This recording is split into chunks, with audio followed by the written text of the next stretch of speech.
Hello, good morning વિદ્યાર્થી મિત્રો. ધોરણ 12 વિષય અંગ્રેજી unit 6 red 1 strike against the war. Unit 6 માં આપનું હાર્દિક સ્વાગત છે. આ યુનિટના રેડ 1 માં આપણે જોઈશું એક અંધ વ્યક્તિ જેનો આપણે આગળ પણ ધોરણ 10 માં ઉલ્લેખ સાંભળી ગયા છે, ભણી ગયા છે, જેનું નામ હતું હેલન કેલર. હેલન એ એક અંધ વ્યક્તિ હતા કે જેઓ પોતાના દ્રઢ નિર્ણયને કારણે, પોતાની માનસિક શક્તિને કારણે વિશ્વના પહેલા એવા મહિલા બને છે, અંધ મહિલા બને છે કે જે પોતાની આવી કાબિલિયતને કારણે તેઓ વિશ્વમાં પહેલા એવા બેચલર્સ ડિગ્રી મેળવનારા વ્યક્તિ બને છે. હેલન કેલર વિશે આપણે ધોરણ 10 માં આપણે જોઈ ગયા હતા. તો ત્યાર પછી આ યુનિટમાં સ્ટ્રાઇક અગેન્સ્ટ ધ વોરમાં તેમના એક સાહસિક એવા સ્પીચ એટલે કે સંબોધનને આપણે માણીશું.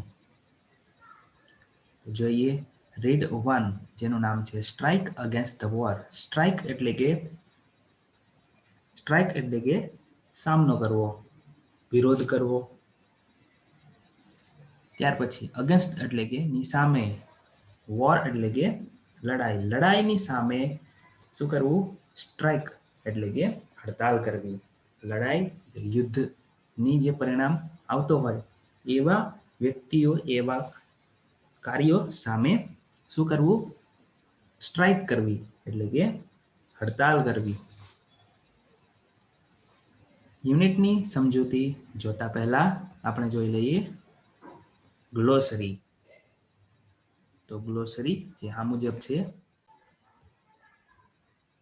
ગ્લોસરીની શરૂઆત થાય છે પહેલો જે સ્પેલિંગ છે ગ્રીવ્ડ એટલે કે ફીલ સેડ. ગ્રીવ્ડ શબ્દનો ગુજરાતી અર્થ થશે દુખી. ત્યાર પછી બીજો શબ્દ છે અનપ્રિન્સિપલ્ડ એટલે કે ડિસઓનેસ્ટ અથવા તો ડિસિપ્લિન્ડ એટલે કે જે સિદ્ધાંત વિનાનું હોય, જેનો કોઈ આદર્શ ન હોય એવું. આ પાઠમાં મૂળભૂત રીતે અનપ્રિન્સિપલ્ડ વ્યક્તિઓ તરીકે રાજકારણીઓને લેવામાં આવે છે. રાજકારણીઓ શા માટે? કારણ કે એમનું પણ કોઈ મુખ્ય મૂળ સિદ્ધાંત ન હોય, એ વાતે વાતે પલટી જતા હોય છે, જે પ્રામાણિક ન હોય એવું, ડિસઓનેસ્ટ. ત્યાર પછી બીજો શબ્દ છે અસ્ટ્રે એટલે કે ઓફ ટ્રેક એટલે કે માર્ગથી પલટી જાય એવું, અસ્ટ્રે. ત્યાર પછીનો શબ્દ છે પરસ્યુડ. પરસ્યુડ એટલે કે એન્કરેજ, ઇન્ડ્યુસ. પરસ્યુડ નો અર્થ થશે મનાવવું અથવા તો સમજાવવું. નેક્સ્ટ શબ્દ છે એસ્પોઝ અથવા તો પ્રમોટ, જેનો અર્થ થાય છે ટેકો આપવો, સાથ આપવો, પ્રમોટ. ત્યાર પછી છે સ્પેલિંગ પ્રોપેગેન્ડા અથવા તો પબ્લિસિટી, જેનો અર્થ થાય છે પ્રચાર કરવો. ત્યાર પછીનો શબ્દ છે ડિપ્રિસિએટ અથવા તો ક્રિટિસાઇઝ, જેનો અર્થ થાય છે અપમાન કરવું અથવા તો અવમૂલ્યન કરવું, એટલે કે કોઈનું પણ ખોટું મૂલ્યાંકન કરવું. ત્યાર પછીનો શબ્દ છે ડીન એટલે કે નોઇસ, કોમોસેશન, જેનો અર્થ થાય છે ડીન એટલે કે નોઇસ એટલે કે ઘોંઘાટ કરવો. ત્યાર પછીનો શબ્દ છે ઇન્ડ્યોર એટલે કે ટોલરેટ બિયર, જેનો અર્થ થાય છે સહન કરવું. ત્યાર પછીનો શબ્દ છે ગ્રમ્બલિંગ, કમ્પ્લેનિંગ, જેનો અર્થ થાય છે બળબડવું અથવા તો ફરિયાદ કરવું. કમ્પ્લેન એટલે કે ફરિયાદ કરવું. ત્યાર પછીનો શબ્દ છે અમેનેબલ એટલે કે ઇઝીલી પરસ્યુડેડ, જેનો અર્થ થાય છે વશમાં કરી લેવું અથવા તો મન વાળી લેવું. જેમ કોઈ વ્યક્તિ પોતાના ભાષણમાં કોઈ પણ વાત કહેતો હોય છે અને સંબોધન આપી અને કોઈ પણ વસ્તુને મનાવી લેતા હોય છે, તેવી રીતે અહીં અર્થ થશે અમેનેબલ એટલે કે વશમાં કરી લેવું, મન વાળી લેવું. ત્યાર પછીનો શબ્દ છે ઓરેટરી એટલે કે skill in a public speaking. Skill એટલે કે આવડત, ઇન અ પબ્લિક એટલે કે ટોળામાં અથવા તો જાહેરમાં, અને સ્પીકિંગ એટલે કે બોલવું, બોલવાની જે આવડત છે, જાહેરમાં બોલવાની આવડત. ઓકે, નેક્સ્ટ શબ્દ છે, નેક્સ્ટ સ્પેલિંગ છે વોરંટ. અશ્યોરન્સ, ગેરંટી, જેનો અર્થ થશે અધિકાર અથવા તો ખાતરી, ચોક્કસ ખાતરી આપવી. ત્યાર પછીનો શબ્દ છે પરસિસ્ટન્ટ, જેનો અર્થ થાય છે કોન્સ્ટન્ટ, જેનો અર્થ થાય છે નિરંતર અથવા તો સતત, સતત ને સતત. ત્યાર પછીનો શબ્દ છે વેનિટી એટલે કે એક્સેસિસ પ્રાઇડ એટલે મિથ્યા, ખોટું અથવા તો કાલ્પનિક ઘમંડ. ત્યાર પછીનો શબ્દ છે વેલિયન્ટલી, જેનો અર્થ થાય છે કોરેન્જિયસલી એટલે કે પરાક્રમ, કરેજિયસલી એટલે કે પરાક્રમ. ત્યાર પછીનો શબ્દ છે ક્રિપલ્ડ, ક્રિપલ્ડ એટલે કે ડિસેબલ્ડ ઓર ઇમ્પેર્ડ, જે આપણે આગળ પણ ધોરણ 10માં આવા શબ્દ જોઈ ગયા હતા. ડિસેબલ એટલે કે અપંગ, જેને કોઈ ખોડખા પણ હોય એવું. ત્યાર પછીનો શબ્દ છે હોરિબલ એટલે કે એક્સ્ટ્રીમલી અનપ્લેઝન્ટ, આવા શબ્દનો અર્થ થશે દુઃખદાયક. ત્યાર પછીનો શબ્દ છે લેગસી એટલે કે ઓનરશિપ બાય હિયરડિટી, એટલે કે જે વારસામાં મળેલો હોય એવું અથવા તો આનુવંશિક. ત્યાર પછીનો શબ્દ છે સ્પેલિંગ છે ચેરિસ્ડ એટલે કે લવ્ડ એન્ડ કેર્ડ, જે વહાલ કરતું હોય, હેત કરતા હોય તેવા વ્યક્તિ. ત્યાર પછીનો શબ્દ છે બેઝિક એટલે કે ફંડામેન્ટલ, પાયાનું અથવા તો મૂળભૂત. ત્યાર પછીનો શબ્દ છે ફ્રેટ એટલે કે ગુડ્સ ફોર ટ્રાન્સપોર્ટેશન, જેનો અર્થ થશે કોઈ પણ માલ સામાન ને શું કરવું, વહાણમાં લઈ જવું, જે માલ સામાન હોય છે તે. ત્યાર પછીનો શબ્દ છે સ્ટોક હોલ્ડ, જેનો અર્થ થાય છે the boiler room of a steamship, એટલે કે વહાણમાં જે એવો ઓરડો હોય છે, રૂમ હોય છે, જે ભઠ્ઠી હોય છે, જેમાં વરાળ બનતી હોય છે, તેને કહેવાશે સ્ટોક હોલ્ડ. ત્યાર પછી છે એવો જ શબ્દ સ્ટોકયાર્ડ એટલે કે ટેમ્પરરી એનિમલ એન્ક્લોઝર, જેનો અર્થ થાય છે ઢોરને રાખવાનો એક વાડો અથવા તો જગ્યા. ત્યાર પછીનો એક શબ્દ છે લંબર રાફ્ટ, જેનો અર્થ થાય છે flat boat carrying logs saved for use, એટલે કે એવો તરાપો બનાવો કે જે નકામી વસ્તુઓ હોય અથવા તો ખોટી વસ્તુ હોય જે કામમાં ઉપયોગમાં ન આવે એવી હોય, તેના વડે પણ ફ્લેટ બોટ એટલે કે છીછરી બોટ બનાવી અને તેને ઉપર કોઈ પણ સામાન લઈ જઈ શકાય તેના માટે ઉપયોગી બનાવવું. ત્યાર પછીનો શબ્દ છે સ્કેન્ટી એટલે કે લિટલ અથવા તો ઇનસફિશિયન્ટ, એનો અર્થ થાય છે થોડું, ઓછું અથવા તો અપૂરતું. ત્યાર પછીનો શબ્દ છે કમ્પેન્સેશન એટલે કે નુકસાનની ભરપાઈ કરવી. ત્યાર પછીનો શબ્દ છે અબોલિસ્ટ એટલે કે એલિમિનેટ અથવા તો ગોટ રીડ ઓફ, જેનો અર્થ થાય છે નાબૂદ કરવું, ખસેડી નાખવું. ઓકે, ત્યાર પછીનો આગળનો સ્પેલિંગ છે ડિસન્ટ એટલે કે પ્રોપર, અપ્રોપ્રિએટ એટલે કે સભ્ય અથવા તો સુઘડ, સુલઝેલું વ્યક્તિ. ત્યાર પછીનો શબ્દ છે રોટ એટલે કે ડીપલી સ્ટેર્ડ, જેનો અર્થ થાય છે ઘડેલું લોઢું, જે એકદમ સારી રીતે વાળેલું હોય પૂરું શીખવેલું હોય અને બરાબર સમજાવેલું હોય એવું વ્યક્તિ અથવા તો વસ્તુ. ત્યાર પછીનો શબ્દ છે ઇન્વેન્શન એટલે કે અટેક. ઇન્વેશન એટલે કે અટેક, જેનો અર્થ થાય છે આક્રમણ કરવું. ત્યાર પછીનો શબ્દ છે કોન્કેસ્ટ એટલે કે વિક્ટરી, જે તો આપણા માટે સરળ છે. વિક્ટરી એટલે કે જીત અથવા તો સફળતા. ત્યાર પછીનો શબ્દ છે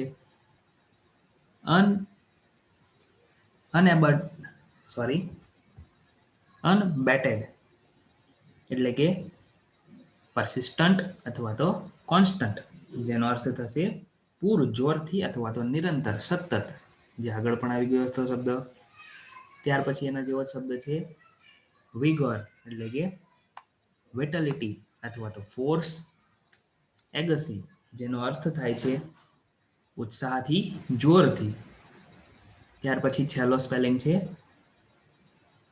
બેલિગ્રન્ટ અથવા તો અગ્રેસિવ, જેનો અર્થ થાય છે ઝઘડાળુ અથવા તો જે યુદ્ધના ઉચ્ચારણ કરતું હોય, એ યુદ્ધની કામના કરતું હોય એવું. ગ્લોસરી અહીં પૂર્ણ થાય છે અને હવે જોઈશું આપણે unit. Read 1, strike against the war. તો strike against the war read 1 માં શરૂઆત થાય છે. તો આ સંબોધન આપે છે હેલન કેલર. હેલન કેલર વિશે આપણે જોઈ ગયા ધોરણ 10માં કે તે એક અંધ અને બહેરી વ્યક્તિ હોય છે, જે પોતાના આત્મવિશ્વાસને કારણે ધીમે ધીમે આગળ જતા પોતાના અભ્યાસક્રમને પાર કરે છે અને બેચલર્સની ડિગ્રી મેળવે છે. એવી એ વિશ્વની પ્રથમ મહિલા હોય છે. ત્યાર પછી તે પોતાના જીવનમાં કયા કયા કાર્ય કરે છે, તેમાંનું એક કાર્ય છે સ્પીચ એટલે કે સંબોધન આપે છે. હવે આ સંબોધન વિશે આપણને આખા યુનિટમાં સમજાવવામાં આવેલું છે. જે આપણો યુનિટ છે સ્ટ્રાઇક અગેન્સ્ટ ધ વોર એટલે કે યુદ્ધની સામેની એની લડત, હડતાલ. સ્પીચ શરૂ થાય છે સ્પીચ બાય હેલન કેલર. આ સંબોધન આપવામાં આવે છે હેલન કેલર દ્વારા એટ કાર્નેગી હોલમાં.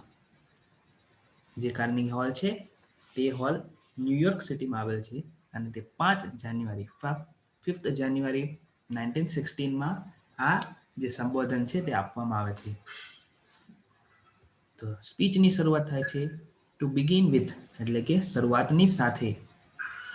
I have a words to say, my good friends, the editors, the others who are moved to pity me. શું કે છે? શરૂઆતની સાથે, શરૂઆત કરતા મારે શું કહેવું છે? I have a words એટલે કે મારે કહેવું છે. Say to એટલે કે કોને કહેવું છે તે. My good friends મારા વહાલા સારા મિત્રોને. The editors હવે આ જે સંબોધન આપે છે તે સંબોધનને લેવા માટે એટલે કે સમજવા માટે ત્યાં ઘણા બધા હોલમાં શું આવેલા હોય છે? ઘણા બધા પત્રકારો આવેલા હોય છે અને આ પત્રકારોને સંબોધન આપતા તેઓ કહે છે ધ એડિટર્સ એટલે કે એ પત્રકારોને સંબોધન લેવા માટે જે મીડિયા કર્મીઓ હોય છે તે મીડિયા કર્મીઓના એડિટર્સ એટલે કે સંપાદકો જે અહીં આવેલા છે તેઓને માટે પણ શબ્દો તેઓ વાપરે છે. And others who are moved to pity me. Pity શબ્દનો અર્થ થાય છે અહીં દયા, કે જેઓ. અધર્સ એટલે કે બીજા અન્ય ઘણા હશે, જેમ કે હુ આર્સ કે જેઓ, મૂવ્ડ ટુ પીટી મી કે જેઓને મારા ઉપર દયા આવે છે. આ બધા વ્યક્તિઓને તેઓ કંઈક કહેવા માંગે છે. Okay.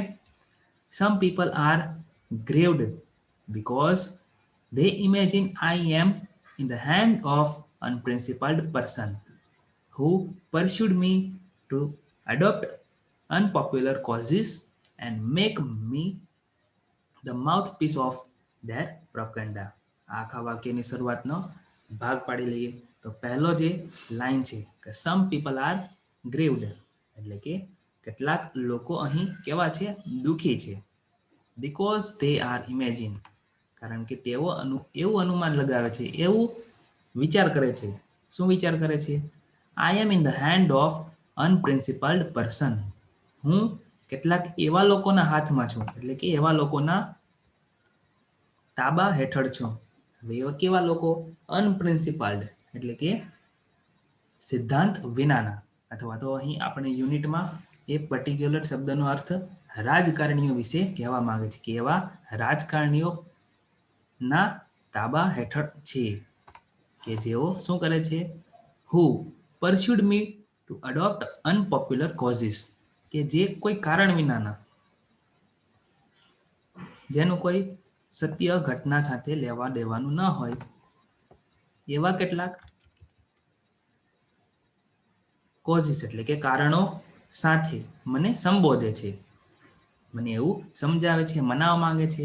And make me the mouthpiece of their propaganda. Mouthpiece એટલે કે નો ચહેરો બનાવો, તેમની સાથે મને પણ આવરી લે છે. ઓફ ધેર પ્રોપેગેન્ડા, અને તેના દ્વારા મને શું કરે છે? તો કે પોતાનો પ્રચાર કરવા માંગે છે. આખા વાક્યનો આપણે અર્થ સમજીએ તો જે આ મુજબ છે. કેટલાક લોકો દુઃખી છે કારણ કે તેઓ એવું અનુમાન લગાવે છે કે હું કેટલાક એવા અનપ્રિન્સિપલ્ડ લોકો સાથે, અનપ્રિન્સિપલ્ડ એટલે કે સિદ્ધાંત વિનાના લોકોના સંપર્કમાં છું, અથવા તો ના તાબા હેઠળ છું, ના કંટ્રોલમાં છું, કે જેઓ શું કરે છે? કે જેઓ મને અથવા તો મારા વિચારોને તેઓના પ્રચાર માટે મુખપાત્ર બનાવે છે, એટલે કે ને ના જેવું દર્શાવે છે. Okay, now let it be understood one and for all that I do not want their pity. હવે શું કહે છે? Now let it be understood once. Once એટલે કે એક વાર. હવે અહીં હાલમાં અહીં શું કહે છે? એક વાત સમજી લેવાની છે. And for all that, અને એ બધા માટે, I do not want their pity. અને એ બધા માટે શું કહેવા માંગે છે? બધાને સંબોધીને કે મારે તેઓની દયા ઈચ્છવી નથી અથવા તો લેવી નથી. મારે એમની કોઈ પણ દયા જોતી નથી. I would not change the place with one of them. હું તેમાંના કોઈ પણ એકની સાથે, તેઓનામાંથી કોઈ પણ એકની પણ સાથે હું મારી જગ્યા બદલીશ નહીં. પ્લેસ એટલે કે જગ્યા, ચેન્જ એટલે કે બદલવું, એટલે કે હું તેઓની જગ્યાએ ન જઈશ અને ન તો તેઓને મારી જગ્યાએ બોલાવીશ. તેઓની સાથે કોઈ પણ રીતે સરખામણી કરવા માંગતા નથી. આ જે ફકરો છે, આ જે પ્રથમ જે ફકરો છે એ હેલન કેલર દ્વારા બોલવામાં આવેલો છે. ત્યાર પછી આગળ છે I know what I am talking about. મને એ બધું ખબર છે. નો એટલે કે જાણ હોવું, ખબર હોવું. Vote I am talking about, જે પણ હું, જેના વિશે પણ હું બોલું છું. My sources of information. Source એટલે કે સ્ત્રોત. મારા જે માહિતીના સ્ત્રોત છે are as good as reliable as anybody else. શું કે છે અહીં? મારા જે માહિતી મેળવવાના સ્ત્રોત છે એ એટલા જ સારા છે કે જેટલા બીજાના હોય છે, અને એટલા જ બીજાના જેટલા જ સારા છે. અહીં રિલાયબલ એટલે કે રિલાયબલ એટલે કે સાચા, સત્ય, વિશ્વાસપાત્ર. Okay, next. I have papers and magazines. મારી પાસે સમાચાર પત્ર. પેપર્સ એટલે કે કાગળ નહીં, સમાચાર પત્ર. I have papers and magazines. મારી પાસે સમાચાર પત્ર અને ઘણા બધા મેગઝિન્સ છે. From England. હવે એ પત્ર ક્યાંના છે? England, France, Germany and Austria. આ બધા જ દેશના તે સમાચાર પત્ર અને મેગઝીનના વિશે જાણે છે. That I can read myself. એ પત્ર એવા છે કે જે હું પોતે વાંચું છું. રીડ એટલે કે વાંચવું. માય સેલ્ફ એટલે કે મારી જાતે વાંચું છું. Not all the editors. હવે શું કે છે? Not all the editors. બધા જે સંપાદકો છે એટલે કે પત્રકારો છે. I have met can do that. હું જેમને પણ મળી છું તેઓમાંથી કોઈ પણ આવું કરતા ન જ હોય, તેઓ ન કરી શકે. Quite a number. હવે શું કહે છે, બધામાંથી કેટલાક નંબર્સ એવા છે. ઓફ ધેમ એટલે કે તેમાંથી પત્રકારોમાંથી કેટલાક નંબર્સ એટલે કેટલાક વ્યક્તિઓ એવા છે. Have to take their French and German second hand. શું કહે છે અહીં? They have take their French and German second hand. હવે સેકન્ડ હેન્ડ એટલે કે અહીં જૂનું નહીં. સેકન્ડ હેન્ડ એટલે કે જૂનું નહીં, પરંતુ બીજો આવા વ્યક્તિ કે જે વ્યક્તિ તેઓને મદદ કરે છે. શા માટે? ફ્રેન્ચ અને જર્મન ભાષાનો અનુવાદ કરવા માટે તેઓને મદદ કરતા હોય છે. એડિટર્સને જ્યારે સંપાદકોને મદદ કરતા હોય છે તેઓની સંખ્યા અહીં ખૂબ જ ઓછી હોય છે. No, I will not depreciate the editors. અહીં શું કહે છે કે ભાઈ હું અહીં જે સંપાદકો છે, એડિટર્સ છે, તેઓની મૂલ્યાંકન ઓછું નથી કરતી. હેલન કેલર શું કહે છે કે હું અહીં જે મારું જ્ઞાન છે કે ભાઈ હું અંગ્રેજી, ઇંગ્લેન્ડ, ફ્રેન્ચ, જર્મની અને ઓસ્ટ્રિયા વગેરે જેવી ભાષાઓના સમાચાર પત્રો અને મેગેઝિન જાતે વાંચું છું, જ્યારે બીજા એડિટર્સ જે છે તે ક્યારે વાંચી શકતા નથી અથવા તો નથી વાંચતા, અને વાંચે છે તો પણ બીજાની મદદ લે છે. તો આ માટે તે પોતાને ગર્વાન્વિત નથી કરતા અથવા તો અભિમાન કરતા નથી. No, I will not depreciate the editors. હું અહીં કોઈ એડિટર્સ એટલે કે સંપાદકોનો મૂલ્ય ઓછું કરવા માંગતી નથી. તે આર એન ઓવરવર્કડ. તેઓ તો કેવા છે? ઓવરવર્કડ એટલે કે કામના બોજથી ભરેલા. ત્યાર પછી મિસઅન્ડરસ્ટુડ ક્લાસ. ક્લાસ એટલે કે વર્ગ, અને એ વર્ગ કેવો છે? મિસઅન્ડરસ્ટુડ એટલે કે ખોટી માહિતીઓથી ભરેલો. મિસઅન્ડરસ્ટુડ ખામીઓથી ભરેલો એવો વર્ગના એવો લોકો છે. લેટ ધેમ રિમેમ્બર. તો ચાલો હવે તેઓને યાદ કરાવીએ. ધો that if I cannot see the fire at the end of their cigarette.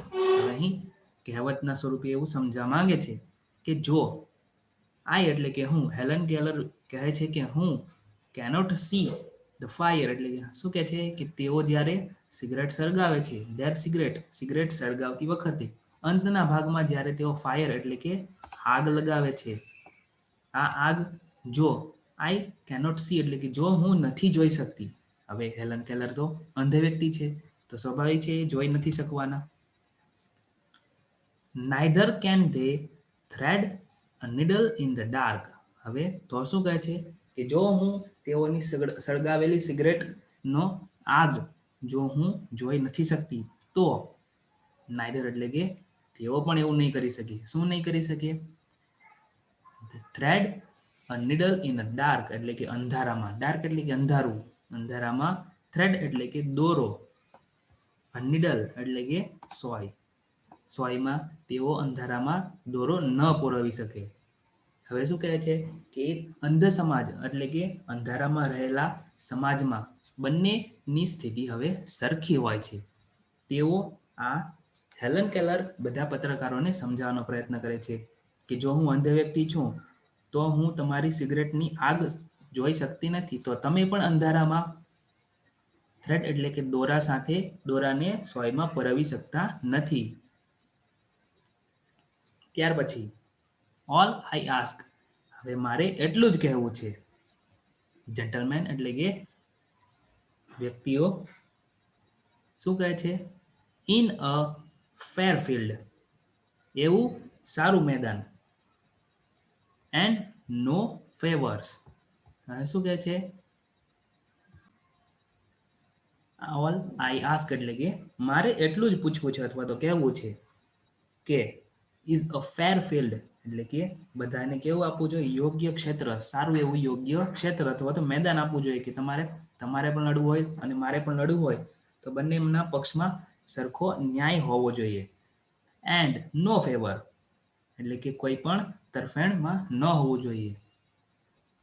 ત્યાર પછી I have entered the fight against the preparedness and against the economic system under which we live. અહીં શું કહે છે? I have entered એટલે કે હું હવે પ્રવેશી ચૂકી છું.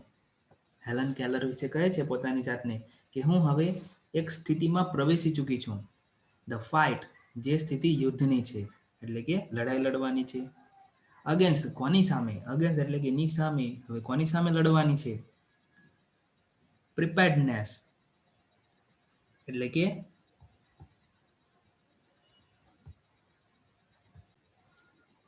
સાવધાની. પ્રિપેર્ડનેસ એટલે કે સાવધાની. સુસજ્જ એવી પરિસ્થિતિઓની સામે લડાઈ લડવાની શરૂઆત કરી દીધી છે. એન્ડ અગેન્સ્ટ હવે બીજું શું છે? અગેન્સ્ટ એટલે કે ની સામે. ધ ઇકોનોમિક સિસ્ટમ એટલે કે આર્થિક વ્યવસ્થા. અંડર વિચ વી લીવ એટલે કે જેની નીચે આપણે જીવીએ છીએ, રહીએ છીએ, આ આર્થિક વ્યવસ્થાની સામે પણ લડવાનું છે. It is to be fight to the finish and I ask no quarter. શું કહે છે? It is to be a fight. હવે આ જે લડાઈ છે એ કેવી છે?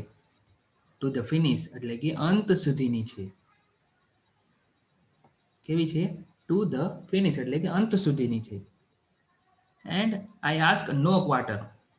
અને હવે શું કહે છે કે અહીં મારે અડધી કે થોડીક એવી લડાઈ વિશે તો જોવું જ નથી અથવા તો પૂછવું જ નથી. મારે તો ક્યાં સુધી લડવું છે? અંતિમ સુધી. ત્યાર પછી આગળ all the machinery of the system has been set in motion. શું કે છે અહીં? કે અહીં machinery system, all the machinery of a system. System એટલે શું? તો કે તંત્ર, જેના વડે સરકાર ચાલે છે એવું તંત્ર, સરકારી તંત્ર. અને તેમાં રહેલી મશીનરી. મશીનરી એટલે કે આખું તંત્ર. તો આ સિસ્ટમમાં રહેલા તમામ મશીનરી એટલે કે તંત્ર has been set in motion. Motion એટલે કે ચાલવું. હવે એ ગતિમાન થઈ ગયું છે. above the complaint and din of the protest from the workers in the heard the voice of authority. શું કહે છે અહીં? above the complaint and din of the protest from the worker. શું કહે છે અહીં?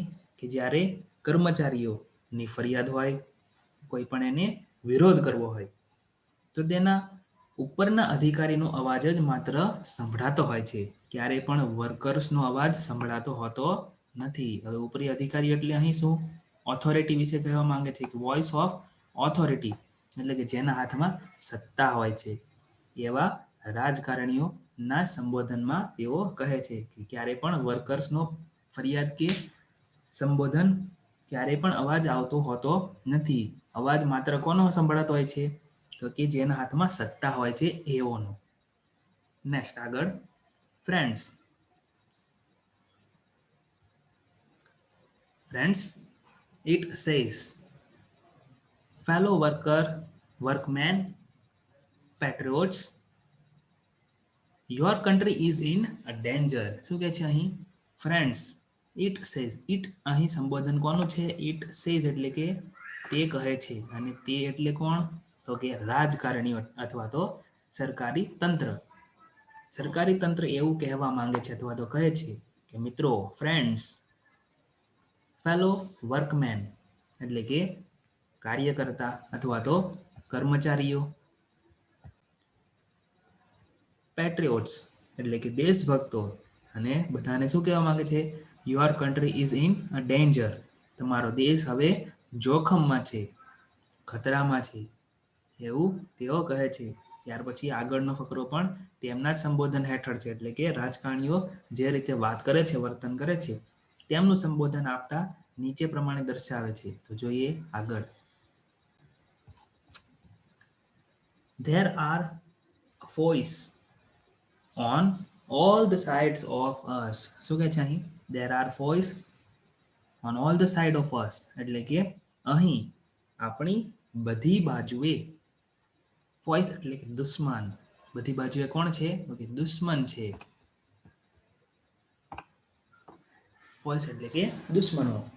આપણી બધી બાજુએ દુશ્મનો છે. there is not there is nothing between us and our enemy except the Pacific Ocean and Atlantic Ocean. There are nothing between એટલે કે આપણી વચ્ચે, આપણી એટલે કોણ? અસ એટલે કે આપણી, એન્ડ અવર એનિમી એટલે કે આપણા દુશ્મનો, આપણી અને આપણા દુશ્મનોની વચ્ચે હવે કશું જ નથી. એક્સેપ્ટ એટલે કે પરંતુ, બીજું શું છે? તો કે પેસિફિક ઓશિયન એટલે કે મહાસાગર, પેસિફિક મહાસાગર, એન્ડ એટલાન્ટિક મહાસાગર એટલે કે એટલાન્ટિક મહાસાગર ઓશિયન છે. આ બંને સિવાય હવે બીજું કશું નથી. Look at what has happened to Belgium. Look at એટલે કે ના તરફ જુઓ. વોટ હેડ હેપન એટલે કે તેમના વિશે શું થયું, ભૂતકાળમાં શું થયું, કોના વિશે? બેલ્જિયમ, બેલ્જિયમ દેશ વિશે જુઓ, તો કે તેમના સાથે શું થયું હતું.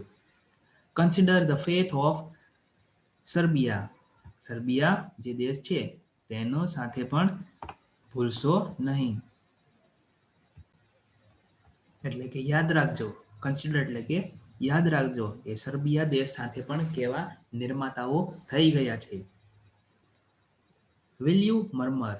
મર્મર એટલે કે ગણગણવું. શું તમે બોલશો અથવા તો ગણગણશો? એટલે કે અંદર અંદર વાતો કરવી. About a low wages when your country your very liberties are in danger.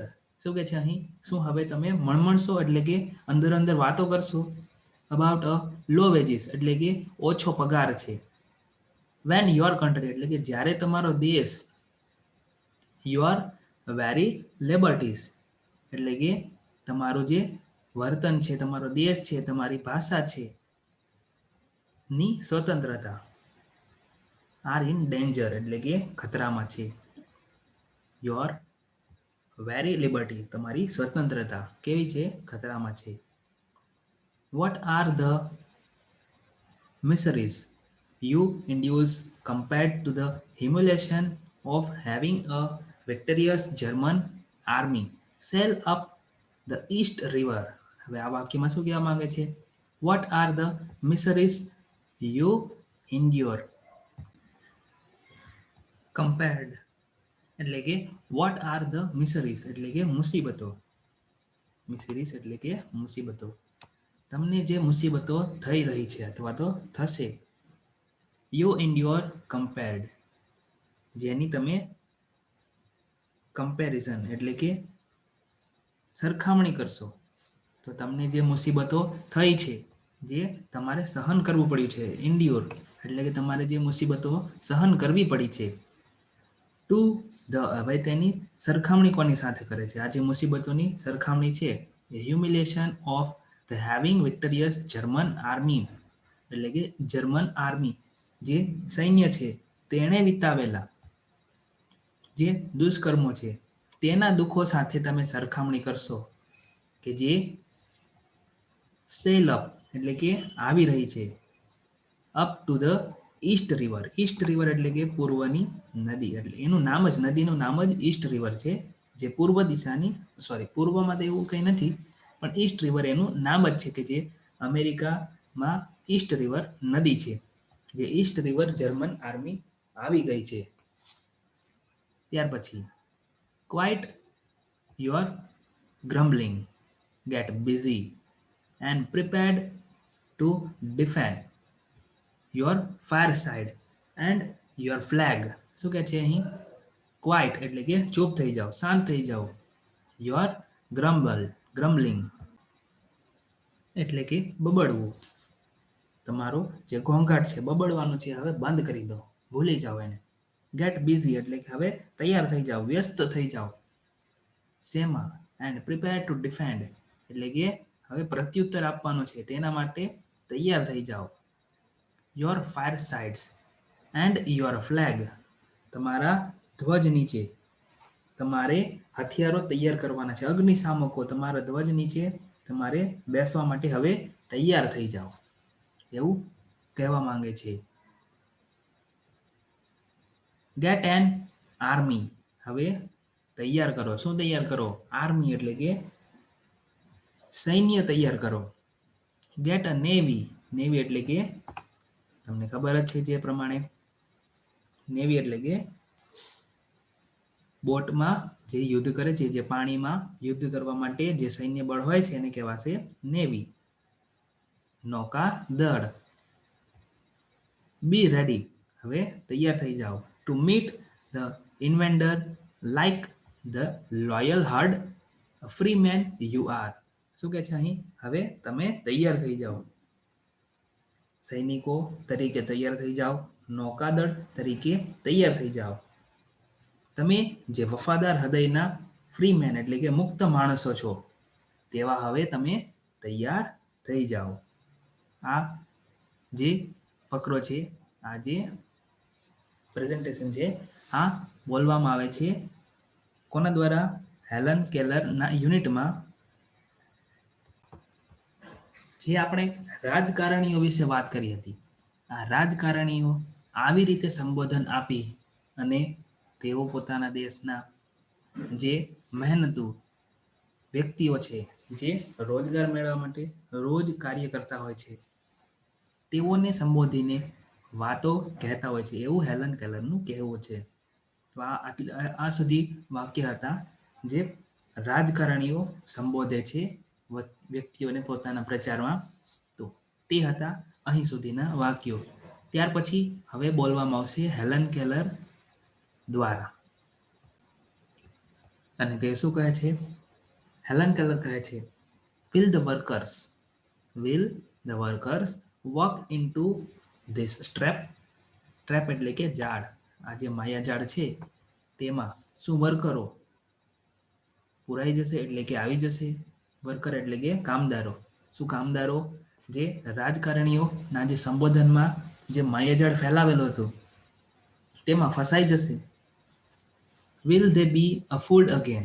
fooled એટલે કે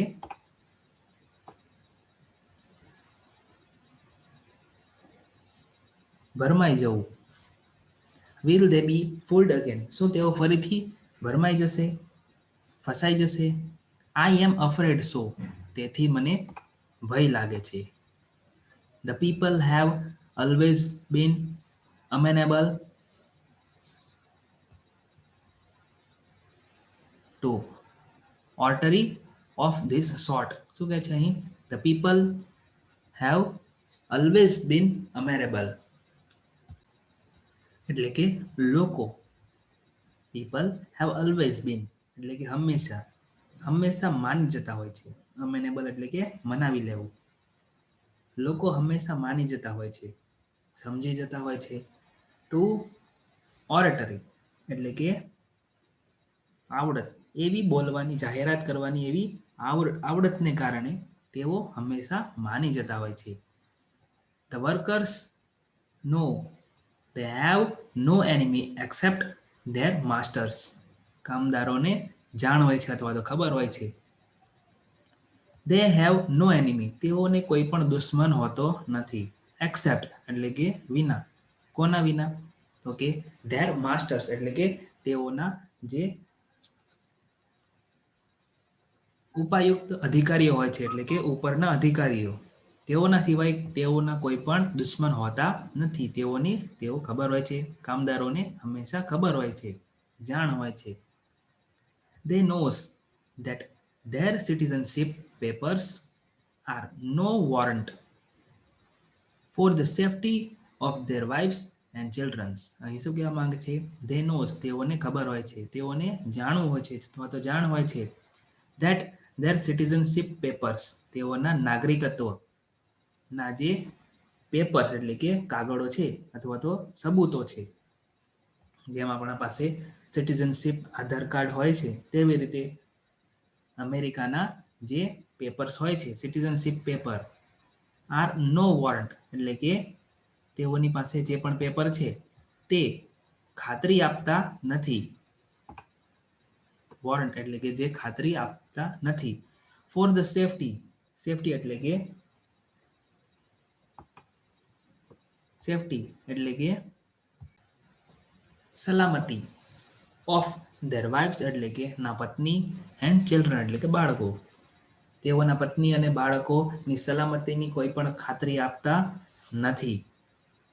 નેક્સ્ટ આગળ, they knows that honest sweat, persistent toil and the year of the struggle bring them nothing worth fighting for. અહીં શું કે છે, they know તેઓને ખબર હોય છે, તેઓને જાણ હોય છે, that the honest પ્રામાણિક, sweat એટલે કે પરસેવાથી ભરપૂર, ત્યાર પછી persistent the toil એટલે કે સતત મહેનત, persistent એટલે કે સતત, toil એટલે કે મહેનત, સખત મહેનત, and year of the struggle એટલે કે વર્ષોના સખત મહેનત અથવા તો સંઘર્ષને વડે પણ bring them nothing worth fighting for વડે પણ તેઓ કંઈ પણ પામી શકતા નથી, તેઓને માટે કંઈ પણ બચતું નથી. yet એટલે કે હજી પણ, છતાં પણ. deep down in their foolish heart they believe they a country, oh blind vanity of slave. શું કહે છે અહીં? ડીપ ડાઉન એટલે કે તેમના હૃદયમાં ઊંડે શું હોય છે? નીચે તેઓ એવું માનતા હોય છે, કેવું? ધેટ દે અ કન્ટ્રી, તેઓ એક દેશ છે એવું તેઓ માનતા હોય છે. ઓ બ્લાઇન્ડ વેનિટી ઓફ સ્લેવ. અને આ વાક્ય બોલતા હેલન કેલર શું કહેવા માંગે છે? કામદારો અહીં કેવા મૂર્ખ હોય છે. તો આગળનો આપણે અભ્યાસ બીજા પાઠમાં કરશું.